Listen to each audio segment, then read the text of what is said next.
Usap-usapan ngayon sa social media at sa mundo ng high society ang umunoy controversial na insidente na kinasasangkutan ng businessman na si Lucas Lorenzo, ang bayaw ng aktres na si Erich Gonzalez at maging ni Claudia Barreto.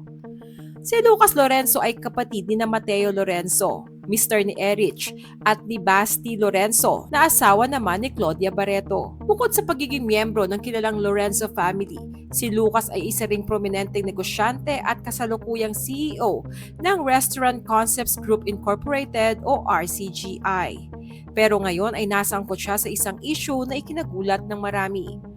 Ayon sa mga ulat, permanente nang binabawalan umano si Lucas Lorenzo sa The Country Club matapos ang nangyaring insidente sa isang golf tournament na inisponsor ng Manila Polo Club. Sa inilabas na notice ng The Country Club, sinabi nilang agad na ipinataw ang permanent ban laban kay Lucas Lorenzo dahil sa umano'y asal na hindi naaayon sa standards ng kanilang club. Dahil dito, ipinagbabawal na umano kay Lucas ang pagpasok sa club premises, pagsali sa anumang tournaments at maging ang pagbisita bilang guest ng kahit sinong member. Ayon pa sa ulat, nangyari ang insidente habang nasa isang highly competitive golf round si Lucas, kasama ang kanyang kapatid.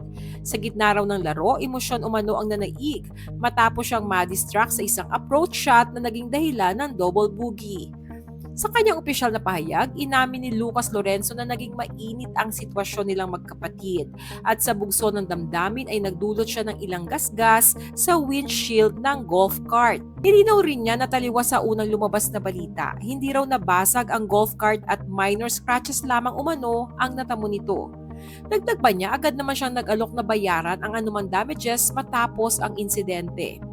Humingi rin umano siya ng written apology sa The Country Club at Manila Polo Club bilang respeto sa mga miyembro nito at sa sport ng golf. Ayon kay Lucas, tinatanggap niya ang buong responsibilidad sa nangyari at taus-puso siyang humihingi ng paumanhin sa lahat ng nadismaya sa kanyang naging asal. Pero sa kabila ng kanyang paglilinaw at paghingi ng tawad, marami pa rin ang nag-react online.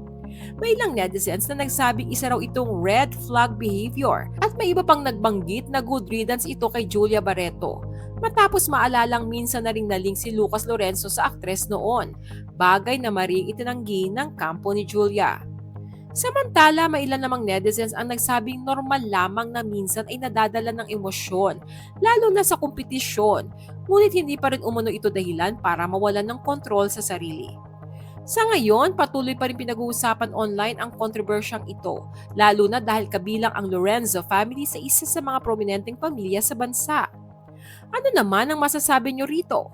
Tama lang ba ang naging permanent ban kay Lucas Lorenzo o sapat na sana ang kanyang paghingi ng tawad at pag-ako ng responsibilidad?